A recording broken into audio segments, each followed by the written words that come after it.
Hi అన్న, ఇది ఒక మనం లైకా ప్రోడక్ట్ వాడిన పత్తి పొలం అయితే మీకు చూపించడం జరుగుతుందన్న. సో ఈ విధంగా అయితే మంచి గ్రోత్ అనేది వచ్చింది.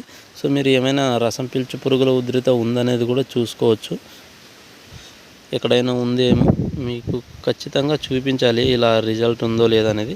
సో ఈ ప్రోడక్ట్ అయితే చాలా మంచి రిజల్ట్ అయితే ఉందన్న. సో ఎలాంటి రసం పీల్చు పురుగుల ఉధృతి అయితే నాకు కనిపించడం లేదు. సో ఇప్పటికి మనం దీన్ని అయితే స్ప్రే చేసి మనకు 5 రోజులు అనేది అవ్వడం జరుగుతుంది. సో ఇంకా వెయిట్ చేయాలి దీని రిజల్ట్ ఎన్ని రోజుల వరకు ఉంటుందనేది. సో మీకు తెలియజేయాలనే ఉద్దేశంతోనే నేను 5 రోజుల్లోనే మీకు రిజల్ట్ వీడియో అనేది పెట్టడం జరిగింది. సో చాలా కొంతమంది రైతన్నలు కూడా మనల్ని కామెంట్ సెక్షన్లో అనేది లైకా రిజల్ట్ ఎలా ఉందని అడిగారు. సో అందుకోసం ఈరోజు వీడియో అయితే అప్లోడ్ చేయడం జరుగుతుంది. సో మీకు పంటనైతే చూపించడం జరుగుతుంది. సో ఈ విధంగా నాకు ఇంతకుముందు దీన్ని లైకా ప్రోడక్ట్ అనేది స్ప్రే చేయక